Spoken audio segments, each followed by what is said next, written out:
What's up, everybody? Welcome to the latest edition of the Stephen A. Smith Show, coming at you as I love to do at the very least 3 days a week over the digital airwaves of YouTube. And of course, iHeartRadio. As always, I like to take a moment to thank my subscribers, my followers. We've now eclipsed over 726,000 subscribers. Keep growing by the thousands per day. And naturally, we continue to grow with iHeartRadio as well, iHeartMedia, because there's now been in excess of 1.25 million downloads over the last 3 months or so. So I can't thank y'all enough for the love and support. Keep it coming. I'm going to keep on coming.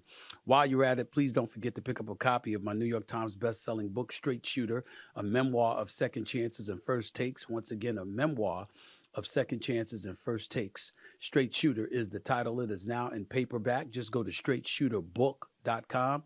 Once again, that's straightshooterbook.com to get yourself a copy of my book. So thank you so much.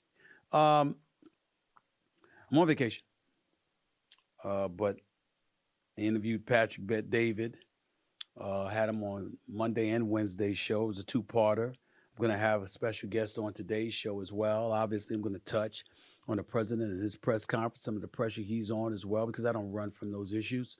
But we know where my wheelhouse is. It's sports. And we know what's been the sports story going on over the last couple of days. Team USA showed up the other night and played against Canada.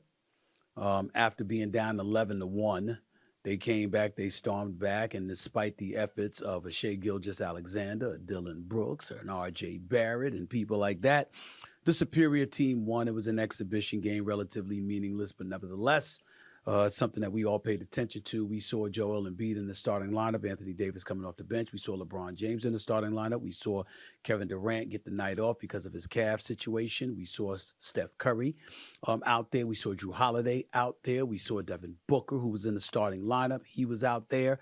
We saw Anthony Edwards and others. No surprise that we didn't see Kawhi Leonard. He's no longer on the team. I kind of told y'all that would happen. Now, apparently he looked good in the workouts prior to the exhibition game against Canada.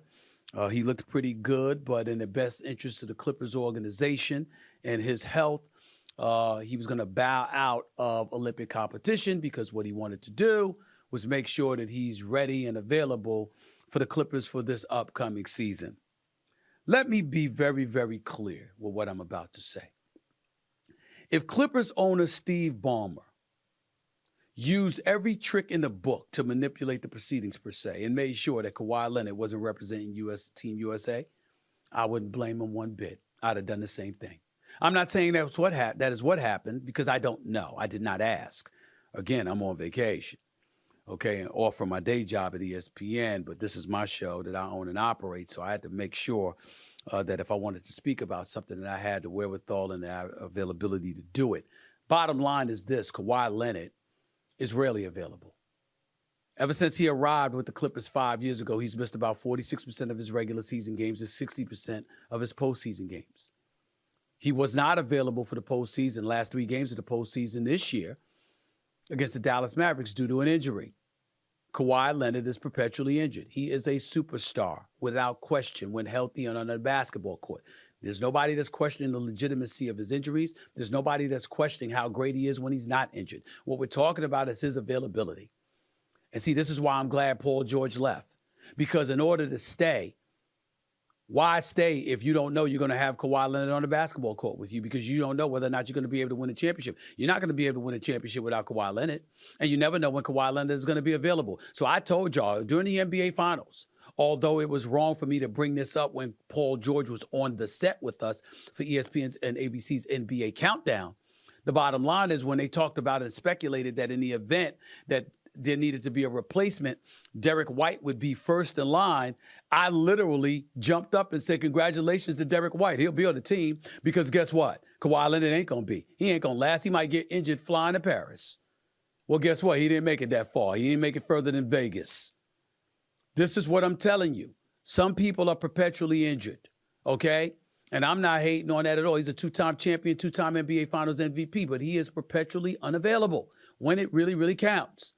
And when you know that, how dare you even think about putting on a Team USA uniform to participate in summer league competition when you know you got a contract worth tens of millions, if not hundreds of millions of dollars, playing for the Clippers, and you ain't available when it counts. They get ready to move into a new arena. All right? They're the Fairweather stepchild in Los Angeles. They're trying to make their own way, get inroads. This is not the days of Donald Sterling. This is the days of Steve Ballmer. You're moving into a posh new arena, okay? Kawhi Leonard, you already signed him to a contract, even though you know he's injured. You secured him for 2 more years. You went out and gave James Harden 2 years and $70 million. The bottom line is you can't have him playing in summer competition. His game ain't the issue. His health is. I don't give a damn if I was Steve Ballmer. I don't give a damn if I'd had to kidnap him. If I had to kidnap him, I'd have done it. If I was Steve Ballmer, he wouldn't have played. I'm telling you that right now. He's never going to make it to Paris. If I was the owner, the money I invested in him, and I ain't got nothing to show for it. I got 1 trip to the Western Conference Finals, and he wasn't available then because he got injured in the semifinals. And they ain't been out of the first round since. He wouldn't have got Paris. I'm telling you that right now. If I were the owner, I'd have kidnapped him. I'd have found something to do. I don't give a damn you got to kidnap him. I don't care you got to bribe him. I don't care. I don't know. You put him on a house with something. I don't know what I'd have came up with. But his ass wouldn't have been playing in the Olympics in Paris. He would have never made it if it was me. So I applaud whatever the Clippers did to convince Kawhi Leonard to see the error of his ways of thinking in terms of participating in Olympic competition. Props to him. Props to him. Damn that. That's all I got to say about that. Because the biggest story is Jaylen Brown. That's the biggest story. Now, in case y'all don't know, Jaylen Brown is a reigning defending NBA champion for the Boston Celtics. Jaylen Brown was essentially the MVP for the Eastern Conference Finals series against Indiana and the NBA Finals against the Dallas Mavericks. Jaylen Brown is the guy that averaged 23 points a game this year on 49.9, basically 50% shooting. Jaylen Brown is a dude over the last 4 years that has averaged a minimum of 23 points per game. And clearly the bona fide second option of the Boston Celtics behind Mr. Jason Tatum. Jaylen Brown, if you're going to call Jason Tatum 1, Jaylen Brown is clearly 1A. Some folks call him 1 or 1 as well. In other words, if you ain't Jason Tatum, there's nobody that's a more viable option in the Boston Celtics than Jaylen Brown. Yet, he's not on the Olympic team. He's not on Team USA going to Paris. Try to win the gold with LeBron and Embiid and Steph and Devin Booker and Kevin Durant and Anthony Edwards. Hell, Tyrese Halliburton's on the team. Now, didn't I tell y'all? See, this is the hard part about being, although a personality and a pundit and whatever, it's the 30 years of journalism, the sources that I have, the things that I learned, the information that I get. I told y'all weeks ago, Jaylen Brown wasn't liked. And everybody took it like I was throwing shade on Jaylen Brown. Do you believe me now? I love the guy. And I think that he's liked by a lot of his peers and contemporaries. But whether it's Nike, who he spoke out against when they dropped Kyrie after, the anti-Semitic tweet that they blamed him for putting out, whether it's the fact that he's no nonsense, he's a conscientious observer, he's an activist at heart, he's a model citizen who speaks his mind, he's a good brother and a real authentic one at that. And sometimes Madison Avenue doesn't like that. It could be an abundance of reasons. But the fact of the matter is I was telling the truth. And the facts bear it out. Ladies and gentlemen, what possible explanation can you have? Not 1, not 2, but 3 members of the Boston Celtics are on Team USA, none of whom's name is Jaylen Brown. How is that possible? How is that possible? Well, okay, Jason Tatum, that's first team All-NBA. There ain't no explanation required there. All right, Drew Holiday, that's a point guard. Okay, it's point guard. By the way, Steph Curry's on the team. Tyrese Halliburton's on the team. So don't tell me they need another point guard. Derrick White, oh, he's really good. Had an outstanding year. Drew Holiday got a new deal. Jaylen Brown got his $300 million deal. Jason Tatum just got his $300 million bag. Derrick White deserved to get paid too. Fair enough. Fair enough. But Derrick White ahead of Jaylen Brown? First of all, you don't need a point guard, so that ain't an excuse. Secondly, you're replacing Kawhi Leonard. He was a wing player. Jaylen Brown's a wing player. He's a prolific scorer. Jaylen Brown's a prolific scorer. Derrick White just finished averaging 15 a game. Better three-point shooter than Jaylen Brown. Not a better shooter from the field. Not a better creator off the dribble. Not a better dude in attack mode offensively. And oh, by the way, Jaylen Brown, just like Kawhi Leonard, Jaylen Brown defends. You saw what he did against Kyrie, who he's very tight with. That's his dog. That's his brother. But games 1, 2, and 5, you didn't recognize Kyrie. Got put out APP. Showed up in Dallas. No doubt. But on the road in Boston, there was a lot for Kyrie to take.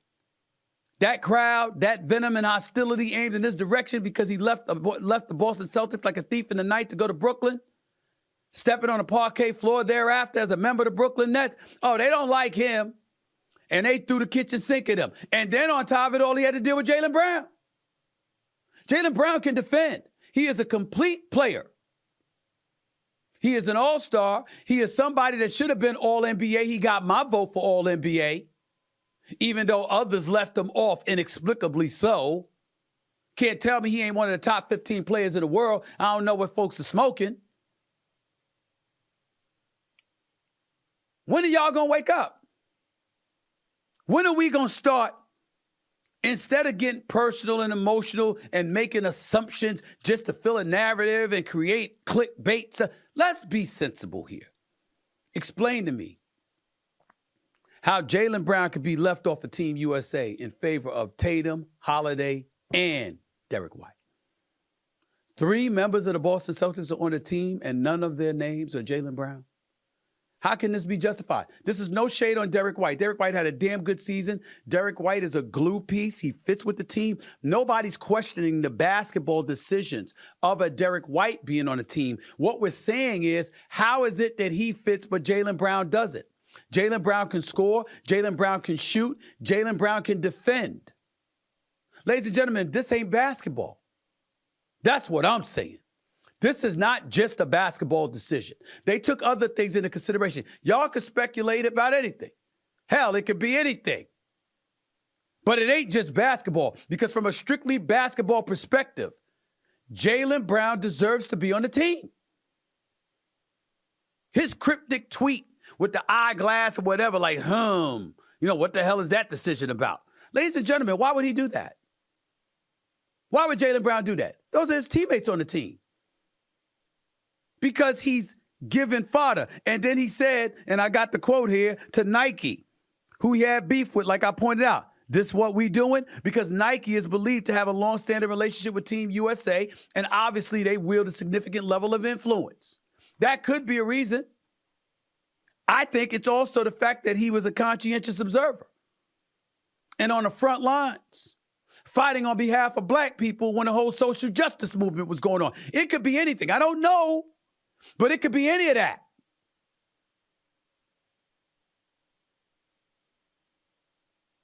Hell, I heard, you got people talking about, is it his religious beliefs? Because they believe he's a Muslim. I'm not sure about that. But the point is, you have people in today's day and age, they'll hold anything against you from a marketing standpoint. I don't know. But people are saying this in NBA circles. I don't know. What I do know is that it makes no sense to use strictly basketball reasons as an excuse to leave him off the team when 3 members of his own team is on the team before him. There's only one Boston Celtics that should be on any team before Jaylen Brown. That's Jason Tatum. Anybody else? Okay, Drew Holiday, natural point guard, defensive wizardry, but he plays the point guard, doesn't need the ball, doesn't need to shoot to be effective. He don't care if he go in there and average 2 points a game. That's fair. But you lost Kawhi. It ain't like you lost a point guard. You lost Kawhi Leonard. If you lost Kawhi Leonard, who can score? If you lost Kawhi Leonard, who defends? I can tell you that Jaylen Brown could easily be perceived as a poor man version of a Kawhi Leonard. Kawhi Leonard was what he was and was a superstar and a 2-time NBA Finals MVP and a 2-time champion. But then he got injured, perpetually so. And so it's been compromised. Well, Jaylen Brown ain't injured. Jaylen Brown can score. Jaylen Brown can defend. Jaylen Brown got a mid-range game. Jaylen Brown got a jump shot. Jaylen Brown damn sure could get to the hole. And Jaylen Brown is willing to defend. And oh, by the way, he's fiery. He's energetic. He's got leadership ability. All right, he delivers. And now he's a champion. And in the same year that he wins a championship, wins a conference finals MVP, wins an NBA finals MVP, that same year you're going to pick 3 dudes on his team ahead of him. And y'all telling me I'm wrong when I say, listen, likability is playing a role here. I'm not saying it's right. I'm not saying it's justified. I was simply articulating for y'all what was said. And now it's factual. So rather than kill the messenger, why don't we sit here and ask ourselves this one bona fide question? Is there any justification to leave this man off the team in favor of 3 of his teammates who are on it? 3, not 1, not even 2, 3. Is that right? Is that fair? Is that justice? That's the point. Answer that question. This is not Stephen A. or anybody that says something to Stephen A. about Jaylen Brown not being liked, saying it's right and it's justified. I love Jaylen Brown. He's a good brother. I love him. I'm saying those people out there, whoever they are, pointed to likability or lack thereof, stubbornness, doing things his way. I had somebody telling me, don't even know how true this is. They actually said to me during the whole COVID-19 thing, he got a call from Obama, as in former President Obama, asking if he'd take the vaccine, and he said no. I don't know this. I did not speak to Jaylen Brown or Barack Obama about this. But these are the kind of stories that are out there about Jaylen Brown. Personally speaking, I think he's very likable. I think he's good people. But my point is, even if he's not, that shouldn't be a reason to keep him off of Team USA with his credentials. But they kept him off anyway. And when we talk about optics and how stuff looks, how about this? 3 members of a championship team have been selected for Team USA. 2 of them was at the expense of the team's second leading scorer, the MVP in both the conference finals and the NBA finals.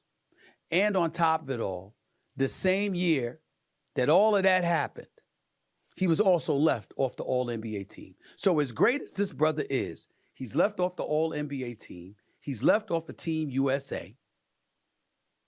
The same year he wins the championship and is the finals in the 2 most pivotal rounds of the playoffs. Is MVP in the 2 most pivotal rounds of the playoffs. Does that make sense to you? Especially for somebody that's liked. It doesn't make sense to me. It really, really doesn't. Think about that. Sleep on that. We'll talk more about that next week. Coming up, I got to get into what I saw last night with that daggone press conference at the White House. And I got to talk to somebody else who's a candidate for the United States Senate in the state of Michigan. Actor Hill Harper He's coming up next as well. There's a lot to get into, y'all. And that's exactly what I'm about to do. Stick around. Don't touch that dial. You're watching the Stephen A. Smith Show right here over the digital airways of YouTube and, of course, iHeartRadio.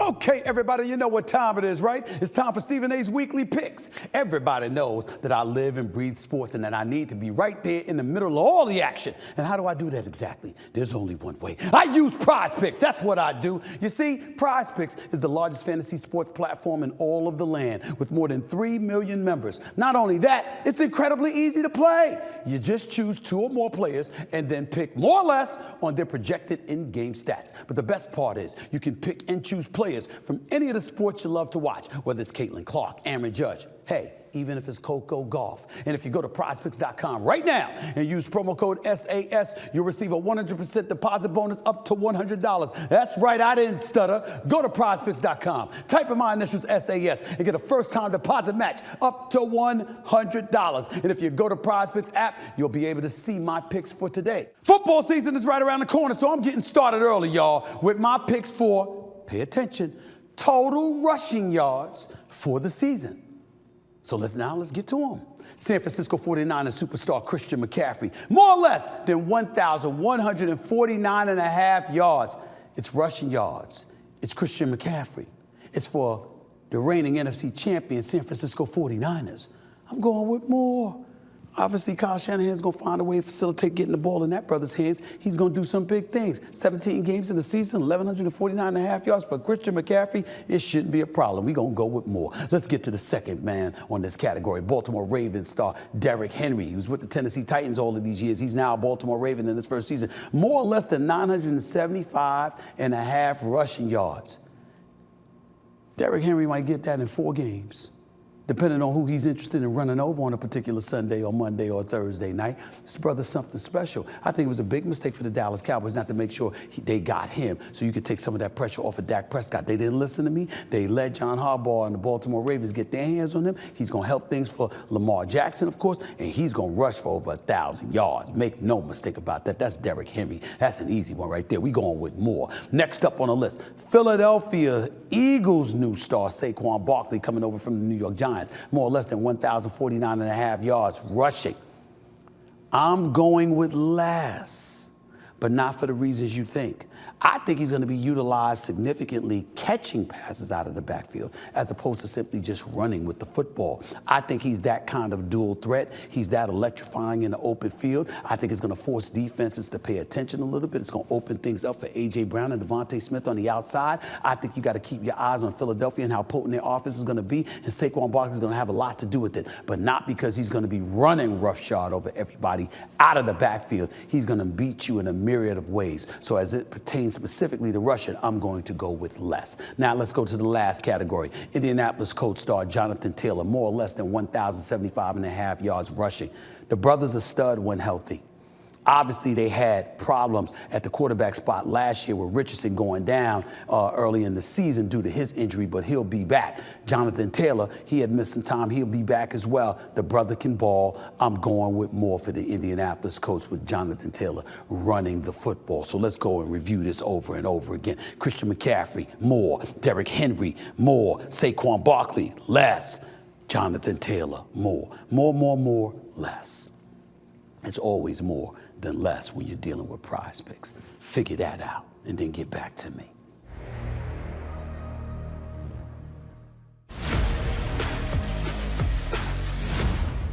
Welcome back right here to the Stephen A. Smith Show, coming at you over the digital airwaves of YouTube and, of course, iHeartRadio. Before I get to my next guest, I felt compelled, obviously, to talk about what transpired last night. Live press conference by President Biden in front of the media contingent for the first time in approximately 8 months, they said. There's a few things to peel from that, and there's a few things that is important that I touch on. So everybody, I'm clear about my position here. Under no circumstances do I want to come across as disrespectful to the president. Obviously, conservatives have a different tilt. But if you're a liberal, if you're a progressive, if you're a Democrat, you believe that there's an abundance of things that he has done pretty well. And as a result of that, you're happy with his presidency. And as you hear Democrats speaking about him, even the one, I think the number is to 17 now, who believes, as I do, that he should step down, he should step away, and he should pave the way for Vice President Kamala Harris to run against GOP, the presumptive GOP nominee, Donald Trump. We have to make sure that we're clear, because I don't think enough people are being clear about where we stand with Joe Biden. First of all, they're talking about how he should step away because of age. I'm not saying that at all. Nancy Pelosi, the former Speaker of the House, still a very prominent figure within the Democratic Party, obviously, she's 3 years older or 2.5 years older than President Biden. She's 84 years old. He's 81 going on 82. I don't think anybody would look at her, would see her, would hear her speak and articulate her thoughts and opinions and what have you, and would believe that she couldn't do something, that she's not cogent, that they wouldn't accuse her of being cognitively declining. They wouldn't say anything about her. This is not about age, is my point. It's about him. It's about that president. It's about this individual that seems to have lost a step. It's that simple. And when people bring up his record over the last 4 years, ladies and gentlemen, we're not talking about that. I don't think he's done a bad job. Some people, obviously on the right, believe adamantly he's done a horrible job. They'll point to inflation. They'll point to the borders. I look at the economy. I look at our job rate. I look at the fact that there's a lot of things going on in a very positive way. I look at the fact that there's an elevated level of civility that appears to be in our politics different than what it was the previous 4 years before he arrived in office. Could I be wrong about that? And some people say, sure. It's a matter of opinion. But the point is, there are a lot of people on the Democratic side who believe that when you look at this guy, that there's a lot to be proud of as it pertains to his presidency. And that is their argument. They are wrong. It's not about what he did for the last 4 years. It's about looking at him, watching him walk, watching him talk, watching him speak, watching him articulate himself, watching him drift and fade, mumble and stumble. It is about, can you do this for 4 more years? At some point in time, that's what we have to get back to. See, I'm used to this because people do it in sports all the time, not just politics. Evade, deflect, veer off to some other point that you're not even making. Nobody, even folks on the right, barely talk about what he's done for 4 years. They're talking about him for the next 4 years. He's 81 years of age. He's going to be 82. But there is clear decline here. I'm not going to speculate about the people that talk about him and what they say from a medical perspective. I'm not a doctor, and I'm not going to be irresponsible, and I'm not going to be unfair to our president. What I'm saying to the president of the United States, which happens to be Joe Biden at this particular moment in time, is, my man, you would actually sit there, not just your press conference yesterday, but when you sat down with George Stephanopoulos, who was caught on tape saying that you shouldn't run for 4 more years. You got at least 17 Democrats that's on the record saying you should step away from the race. You've got an abundance of donors and Democratic supporters. You got the Rob Reiners and the George Clooney's of the world who love you and appreciate you, and they said you should step away. You got the former President Donald Trump making fun of you because you slipped up yesterday with a press conference and you talked about, hey, I would not have selected Vice President Trump if I didn't believe she could do the job. You forgot it was Kamala Harris that was your vice president. Oh, by the way, just hours earlier, you had introduced Ukrainian President Zelensky as President Putin. I mean, there's a lot. There's a lot. And when you sit up there with a straight face and you tell the American people at age 81 clearly devoid of your fastball, that you are the best candidate for the job. What does that say about your vice president? What does that say about governors in California and Maryland, respectively? What does that say about Hakeem Jeffries? What does that say about people who are Democrats, who are adamant supporters of yours? What does that say about your belief in their capabilities? So at age 81, approaching 82, you believe at this point in time that you're the best choice for America? Do you not have any idea what that says about your supporters in the Democratic Party and supporters in your own administration like Kamala Harris? President Biden, 4 years ago, promised to be a stopgap to pave the way for the younger generation. Here we are 4 years later, and you don't want to leave. You want to hold on. And then when George Stephanopoulos asked you last week, what if you stay in this race and you ultimately lose because of all the things people have said? You're talking about you would be all right because you know you gave your best. I'm paraphrasing, not specifically quoting, but you gave your best. That ain't what this is about. This is about winning. It's about winning. And so I'm saying all of that to say, ladies and gentlemen, we've got to get away from acting like it's so disrespectful to bring up a cognitive decline. Bill Maher called you Ruth Bader Biden for a reason. She refused to step away when the Obama administration wanted her to. She refused to step away, thinking that Hillary was going to beat Trump. Hillary Rodham Clinton was going to beat Trump. She was wrong. And instead of there being a 5-4 majority in the Supreme Court, it's now what seemingly appears to be an insurmountable 6-3 advantage on the side of the conservatives because Ruth Bader Ginsburg refused to step away. Age and health was against her. People are speculating age and health is against Biden. You know the backdrop. And we won't even get into the Democratic Party and how the Democratic Party didn't have a primary. You didn't put people up against them. You gave them a clear sailing path to the Democratic nomination. This notion that, oh, it's this person's turn or it's that person's turn. That's not thinking about the American people. That's thinking about you as a party. That's thinking about him as an individual. That's thinking about y'all little clique at the expense of the American people. That is what I am saying. That is not disrespectful. I respect our president. I'm not uttering a disrespectful syllable.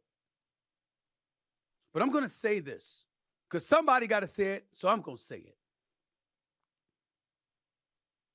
If that was my father, if that was my husband, if that was my husband, as in Jill Biden, if I was a member of the cabinet, if I was a close friend,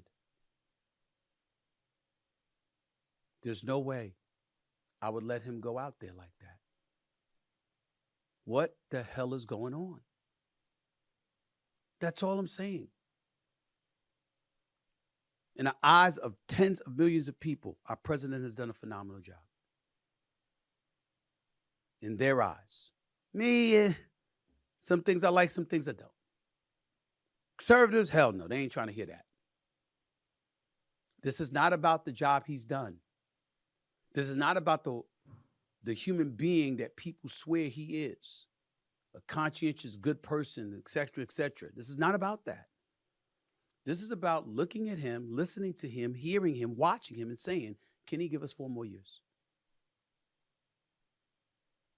The answer appears to be no. Which begs the question. Are you supportive of him because you believe he can give you 4 more years? Are you supportive of him because all you need him to do is give you a few more months? He wins the election, and then, God forbid, he needs to step away, and then Kamala Harris can be inserted as president without ever having run for election. These are questions, but they're legitimate ones.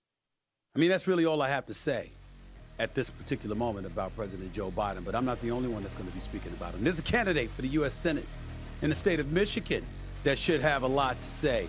about our president at this particular moment in time, his state of affairs, the state of affairs existing within the Democratic Party, and why he wants to be a part of it all.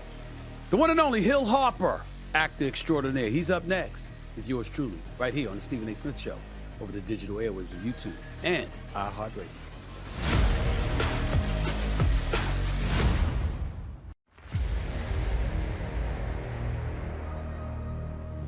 Everyone knows I demand excellence, and I'm in it to win it. So that's why I've teamed with PrizePicks, America's #1 fantasy sports app, to help turn my sports knowledge into some big-time money. In case you already didn't know, PrizePicks is a daily fantasy app where you choose 2, 3, or even up to 6 of your favorite players and then simply pick more or less on their projected stats. It honestly takes less time than it does for Asia Wilson to dribble up the court and hit that long-range game-winning three-point shot. Every basket, every strikeout, every goal gets bigger each and every single week. So download the PrizePicks app today and join a community of more than 3 million members. And if you do, PrizePicks will match your first-time deposit of up to $100. Yeah, that's right. You heard me. So go to PrizePicks.com right now and use code SAS. My initials, of course, in case you didn't figure that out. Just use promo code SAS on PrizePicks to receive a first deposit match of up to $100, and then let the games begin. PrizePicks. Pick more. Pick less. It's really that easy. Some people, not all, but some people think just putting some money aside is enough to save. Why? When you can do more with it? Not letting your money sit and collect dust. That's real saving. If you could deposit your paycheck on Cash App at no cost and watch your money grow, would you? I'm talking about collecting up to 4.5% interest on your cash. Cash App is offering high yield savings. It pays to get paid on Cash App. Deposit your paycheck on Cash App and you can earn a high yield at no cost. Here's the list of no-cost things provided by Cash App. Interest on your account, 4.5 interest paycheck deposit. Now that's something to think about. Cash App allows you to deposit your paycheck on Cash App and watch your money grow. Stop sitting on the bench with people who can't play and get into the savings game with Cash App. Deposit your paycheck on Cash App and you're not paying a cent in fees on your savings to watch your money grow and grow and grow. That's money, y'all. That's Cash App. Download Cash App from App Store or Google Play Store today.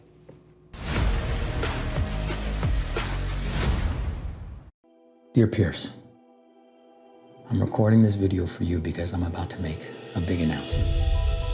And it's gonna be tough for us. You know, I'm not gonna be able to tuck you in every night or do our nighttime prayers together. But these are sacrifices so many hardworking families have to make every single day.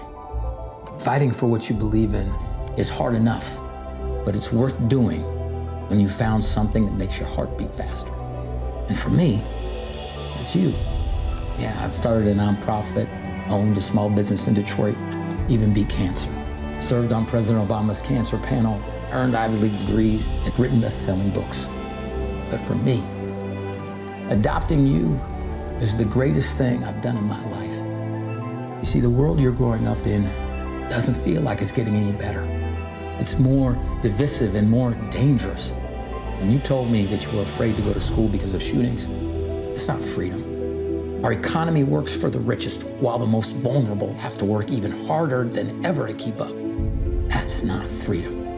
At the core of so much of this are too many politicians in office that don't really care about people. You see, what I learned on my grandfather's farm growing up is that when you plant something in good soil, you get something much better in return. That's why I'm raising you in Michigan. A community where people are kind, work hard, and believe the future is worth fighting for. Because every child in every neighborhood, in every town across Michigan deserves the freedom to flourish. I believe our government should work for the people, be a force for good, and protect our freedoms. And that won't happen if we keep electing the same type of people to office. That's why I'm running for the United States Senate, to represent Michigan. I love you, son, and I hope to make you proud.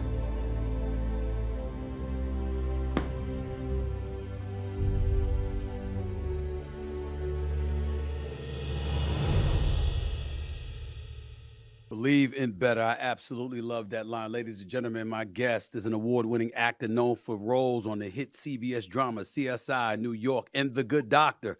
And as you just saw, he's now running for the United States Senate in the great state of Michigan. I'm happy to welcome my buddy, the one and only Hill Harper. What's going on, big time? How are you, sir? How's everything?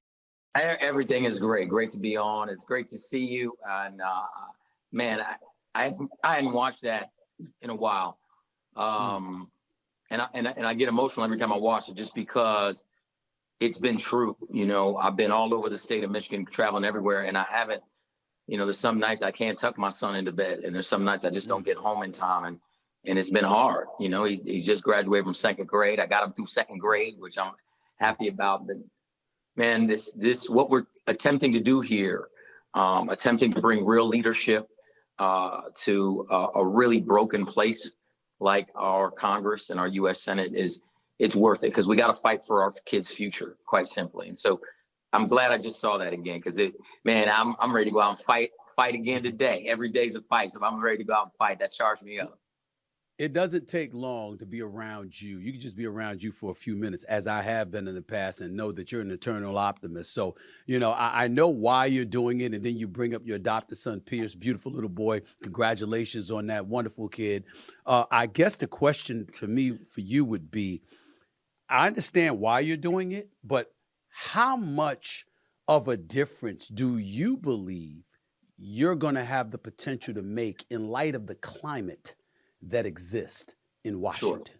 Sure. I think a massive difference. And I'll tell you why. Because, Stephen, in this moment, we're looking at a 50-50 Senate. And in a 50-50 Senate, and let me rewind a little bit. You know, when I was at Harvard Law School, my constitutional law professor would always talk about and say, you know, the United States Senate is the most powerful deliberative body in all of politics in all of the world. And I think people don't realize that, you know, because I'm out here, I'll ask people, they can't tell me really the difference between a U.S. senator, a House of Representatives member, a state senator, or a state rep, you know, or city council for that matter, right? But we don't teach civics again, you know. I remember that old cartoon, I'm just a bill, yes, I'm only a bill. So people have to understand, and I'll break it down real quick. Supreme Court rules on the constitutionality of what the Senate passes. The president or the executive branch signs into law or vetoes what the Senate passes. The House of Representatives, or all these congressional members, they send a bill to the Senate. The Senate can revise it, rewrite it, send it back, amend it, move on it, change the title. So if you really, you know, peel back the onion, 100 people in this country decide two of the most important things that affect all of our lives on a daily basis. Number one, they approve lifetime appointments of federal judges, which is very important. Obviously, we're seeing these horrific Supreme Court rulings that are coming out. But the most important, 100 people in this country decide how $7.2 trillion a year is allocated. And it's our money. It's the people's money. 100 people.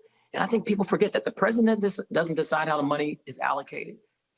The U.S. Senate decides. And at the end of the day, in that body, in a 50-50 Senate, I will be able to leverage and fight for resources coming back to all these people that are hurting, all these communities where the schools aren't working, where we don't have health care, where seniors are trying to live. 30% of Michigan seniors are trying to live on less than $15,000 a year, man. People are hurting, and I'll be able to fight for those things rather than sending billions of dollars overseas for overseas violence to kill innocent civilians. How about we spend the money here at home? That's what we're talking about. I'm interested in knowing, is that the primary reason? I'm certainly not implying otherwise, Hill, just so we're clear. But I remember in November 2023, you announced that you declined an offer of $20 million in campaign contributions that would have been contingent upon you dropping out of the Senate race and mounting a primary challenge against U.S. Representative Rashida Tlaib. Is this the when you talk about, when you highlighted what you highlighted about the U.S. Senate and the responsibility that brings, is that what the primary appeal was, or how much was it that compared to you not really wanting to be a U.S. representative in Congress, potentially competing against her? Well, first of all, I won't be bought, I won't be bossed, I won't be bullied. You know, I'm not taking any corporate PAC money. I'm not taking any money from taking any money from APAC. They wanted to target these candidates, and not just Congresswoman Tlaib. They targeted Jamal Bowman, and they spent $20 million and got rid of him. Just happened. They're targeting Cori Bush in Missouri. They got Wesley Bell to drop out of the Senate race and target her. They targeted Summer Lee, and their number one target was Congresswoman Tlaib. And so they made that offer to me. I emphatically refused it.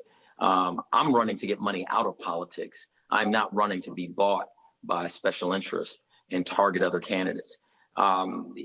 This is fundamental. And let's be clear, I actually don't blame them. They have their agenda, what they want to get done, and the system allows for those types of offers to be made, and the system allows for that to happen. Many people think the reaction to the Obama presidency was the Tea Party, but I think the true reaction was Citizens United in 2010 that allows for offers like that to be made. They call corporations people ostensibly, allowed corporations to make political contributions, and it allows for unlimited dark money into our politics. Unfettered, unlimited dark money has ruined and is actively ruining our democracy. And that offer to me is just an extension of that. We have to end Citizens United. Once I'm in the U.S. Senate, I will fight to get money out of politics, full-scale campaign finance reform, and end Citizens United. If I can just get that done in my first 6 years, I will have, I believe, saved our democracy, because Citizens United is killing our democracy. Listen, I think it's a rhetorical question to some degree, but I'm going to ask it anyway, because you went to Harvard. You were a classmate of our former president, Barack Obama, obviously a strong supporter of his. You are both your friends. How supportive has he been for you in this quest for you to capture the U.S. Senate seat? He's been supportive. I think that he feels that, and he's actually right, that a former president should not get involved in an open seat primary within the party. And that being the case, folks shouldn't put their thumb on the scale with an open seat primary. Unfortunately, that hasn't been the case for all people in this. I wish they had the moral character of former President Obama and felt the same way. So I'm fighting parts of the establishment as well as my opponent in this race. But listen, it started with 7 candidates. Now we're down to 2. It's a very clear choice, difference between me and my opponent. And we have all the momentum. So people are coming our way, and that's why we need all this support. We just had our most successful fundraiser last night. Dave Chappelle headlined a big event for me here in Detroit. And so that was fantastic. And so we have a lot of momentum. We just need people, anybody who's watching now, we still need your support to go to hillharper.com and really support us, because we're going to win this thing, but we're only going to win it through people, not through party, not through special interests, not through corporate PACs. We need individuals one-to-one. Well, you also talk about your opponent. That's for those that don't know, establishment candidate, U.S. Representative Alyssa Slotkin is your opponent here. But you brought up Dave Chappelle real quickly. What's your relationship with him? How far does it span? Why did he have this event, this fundraising event for you last night? Obviously, you must know him pretty well. Dave Chappelle, he's a brilliant comedian, very outspoken, obviously, on a lot of different issues. Talk about that real quick and what went behind that. Well, sure. So, I've known Dave for almost 30 years, and he and I have been friends a very long time. And he basically said, my man Hill needs help, and I'm going to come and help him. And it's huge. It was huge for us, right? Because, he's playing. Last time he was in Detroit, he played Little Caesars Arena, so 20,000 seats sold out, and he came to do an event for me. Obviously, it was sold out, and it was great. We did it at a much smaller venue, so folks got to see him in a much smaller, intimate venue. But that's having someone's back. He's only done that twice before for 2 other candidates. That's it. Right. But I joked with him. I said, "Hey, man, the other 2 candidates you did that for lost. So I don't know if this is a good thing or a bad thing."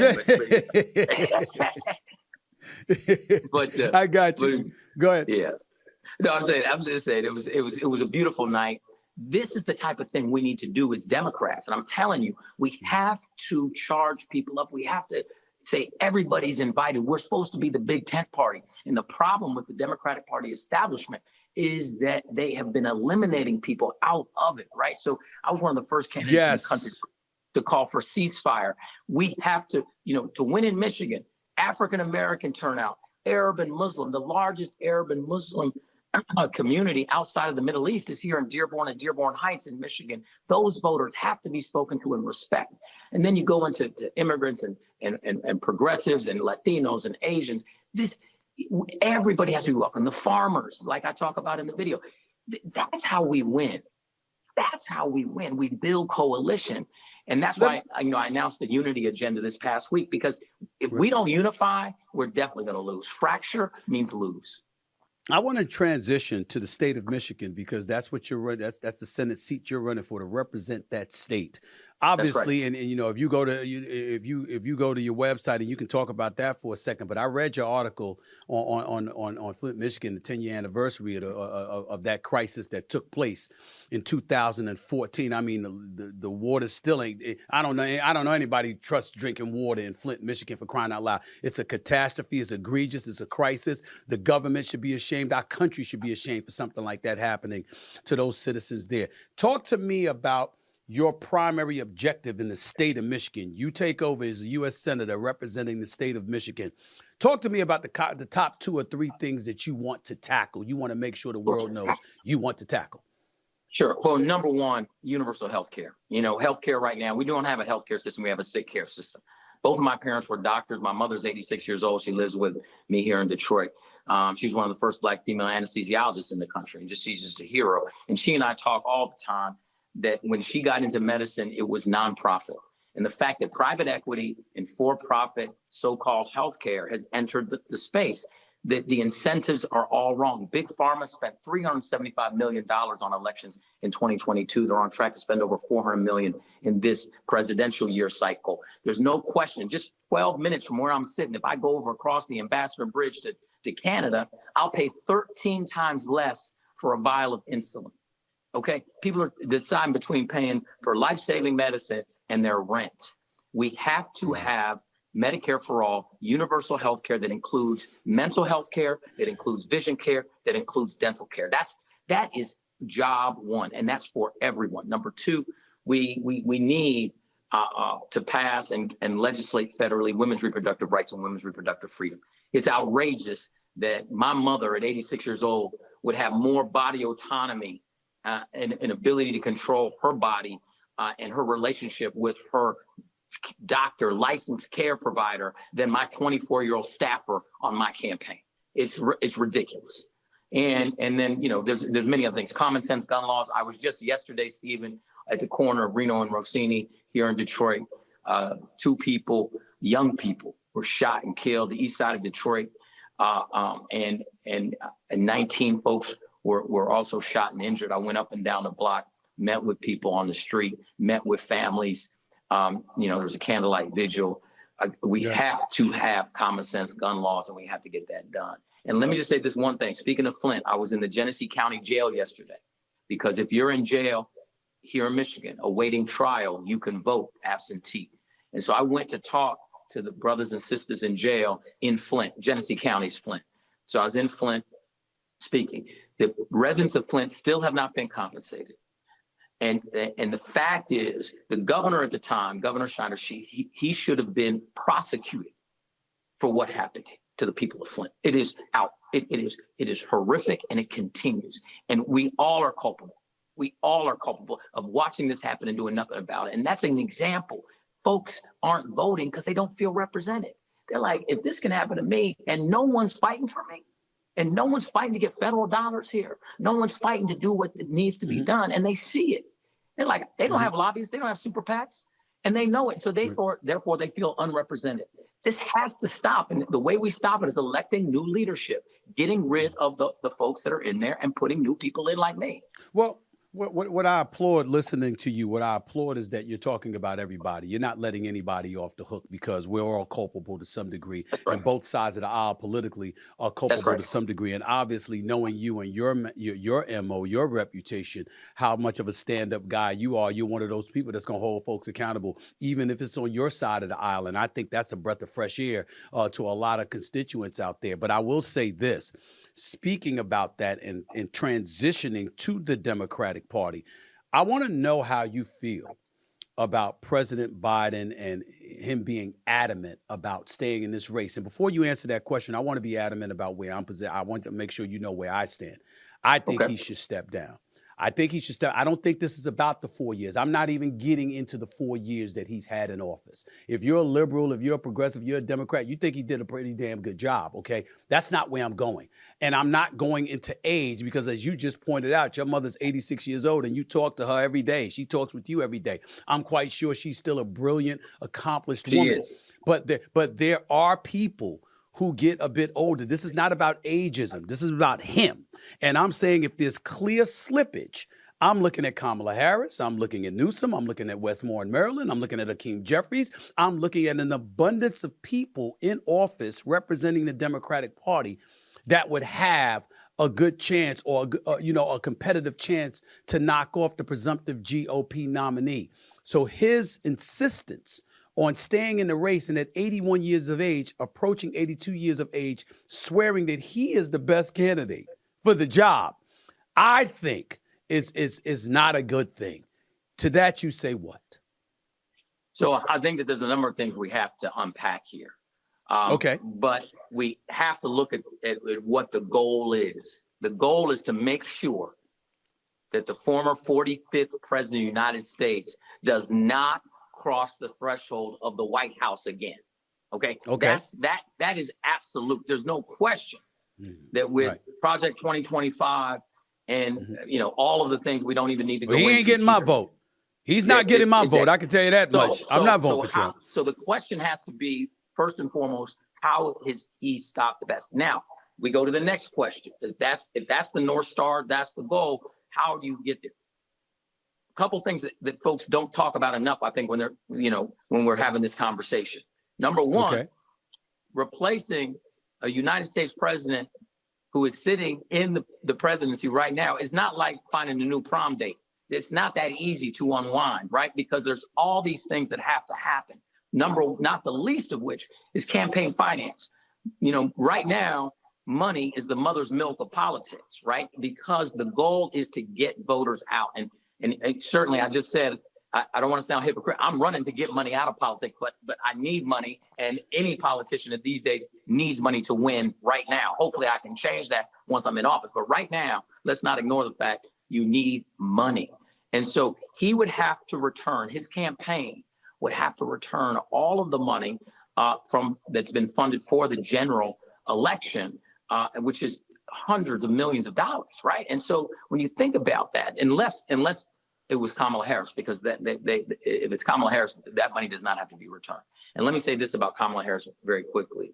You look at her history, she is one of the most accomplished vice presidents that we have ever had. She was a prosecutor. She was attorney general of the most populous state in this country. She was a United States senator for the most populous state in this country. And now she served for 4 years as a vice president. So you want to talk about someone who's prepared. I want people to understand she's prepared. Now, what should the process be if President Biden, now it's still his choice. We got to understand this. He is the presumptive nominee. He has the delegates. It's his choice. If he chooses to step down, what should that process be? I have some ideas of what it is, but I won't waste our time talking about that now. Right. But it goes back to your original question, should he? And here's my question about that. My question is, was that debate a bad night? And let's honestly, or is that indicative of severe cognitive decline? And only folks inside know that truth, because giving up an incumbency is a massive choice. Incumbency is a massive benefit, and it's also a massive advantage. Just walking away from that's why I'm running for an open seat. I'm not running against an incumbent because I know how difficult that would be. I'm running for an open United States Senate seat. Go ahead. Hill, but let me throw this to you because it's fair. It's a fair question that you asked. So allow me to answer it. I think it can easily be perceived as selfish. I think that 36 years in the Senate, 8 years as vice president, 4 years as the president of the United States, 48 years of service to this country with a vast majority of Democrats believing you've done a good job and your legacy is intact. So why on earth would you stay on board if it's clear that there is slippage? Everybody knows it. It's not just a debate we've seen. We saw the press conference yesterday, which wasn't awful, but it was rife with some mistakes. You see people, they revealed that, you know what, a doctor had come to see him, and it was a doctor that, you know, was specializing in Parkinson's disease. They revealed that after weeks of hiding that. You see officials, 17 at the moment, have come on the record saying he should step away. You just said what you said about Kamala Harris. You have other notable folks that could step in. And on top of it all, they'll probably vote just like he votes. They probably govern just like he governs. And you have said, you have spoken about them glowingly. But What's the question? So there's no question that the Democratic Party, we have a deep bench. They're amazing. Right. You're absolutely right. Even within the cabinet, there are great people. You got Jennifer Granholm from Michigan. You got Pete Buttigieg. And as you mentioned before, Wes Moore, Gavin Newsom, Gretchen Whitmer from Michigan, and you have Kamala Harris, the vice president. So there's no question there's a deep bench. There are phenomenal people. You got Pritzker out of Illinois. Delegates in each state, yeah. Plenty of folks. That's not the question, though. We have to focus on the question, who is best equipped to win November 5th? That, to me, is the question. We cannot allow the former 45th president into that White House again. So the question is, to me, it's not about slippage, and it's not about legacy, and it shouldn't be about ego for him, to your point. This isn't about his ego. This isn't about anything but who and what team, what ticket on a ballot November 5th is best equipped to get one more vote aggregately in each state, particularly the swing states, than the Trump, than the former 45th president. Now, let's think. In other words, no matter who's at the top of the ticket, Dem or Republican, there are certain states that are just going to go that way just because that's the way the maths. Okay? Now you have swing states, of which I'm sitting on one right now, Michigan, extremely competitive. You know, now people are saying Virginia's in play because of the slippage, et cetera. So the question, we have to stay focused on who can win, what team wins, because— Well, let me ask you this. Let me ask you this then. Yes. What does it say about the Democratic Party in the year 2024 when you have an incumbent president and folks are highlighting these deficiencies and you're asking the question, Hill Harper is asking the question, who's the best candidate? The fact that that's even a debate is problematic, wouldn't you say? It is. But listen, President Biden's coming here to Detroit today. Okay. I didn't know that. All right. Yeah, he's coming today. I'm planning on going. And you know, sometimes you got to look somebody in the eye and shake their hand, and you make you make an assessment. Listen, I'll tell you this, and maybe this comes back from my days as a performer doing shows, Broadway, off Broadway, an 8 o'clock show. So when I was doing those shows, you do 8 shows a week. You reset your body clock so that 8 p.m. you're at your freshest. I believe if you look at that debate as a very late debate, it started at 9 p.m. My intuition is this, and I don't know this for sure, but I'm just going to tell you what I think. My intuition is he probably goes to bed around 8 or 9 o'clock in general, probably gets up at about 5 in the morning. That, that's kind of sometimes when folks are older, that's their schedule. If his staff did not prep him for debating at 9 p.m., meaning reset his body clock, so made him stay up till 2 in the morning and sleep late so that 9 p.m. felt fresh, then they did him the disservice. It's his staff, because I know to be my best at 8 p.m. for a show, I would have to reset my clock to remember my lines on stage. I'd have to reset my clock. And so I don't know who and how they prepped him, but I do believe he's had, obviously you laid out his whole career. If he were to step down, he would step down as having done perhaps one of the greatest elected public service in the history of the United States of America. I mean, that's pretty incredible, right? Because he was such a young senator when he became a senator. And so there's no question that his legacy's intact, but it goes back to, and you're right, even just talking about the one thing we can't do as Democrats is fracture. I said that even before we started. We cannot fracture. We have to be supportive. As soon as, for instance, until he makes the call, we got to have his back. If he makes the call to go a different direction, then we got to have whoever steps up. Okay. If it's Vice President Harris, we got to have her back, full go. You cannot win fractured. And so that's what I'm trying to say. It's not about debating this, that, and the other. It's about who's the best position to win November 5th. And if it's President Biden and he's in this, then we got to stay together as Dems and turn out to vote. Before I let you get on out of here, and really thank you for your time, and I'm really happy to be talking to you about this subject, and I'm really rooting for you. I'm supportive, and I hope you win the U.S. Senate seat in Michigan. I gotta throw this by you. Sticking with the Senate, right here. Did you know the overall median age of the Senate is 59 years of age? But check this out: 28 representatives in the House and 73 in the Senate, a grand total of 101 representatives in the United States of America, U.S. representatives, U.S. Senate units, U.S. senators, are over the age of 70. Did you know that? I did not know that. I looked this up yesterday. Wow. How do you feel when I say that? You are a research champ. That's why you get paid the big bucks, Stephen A. Smith.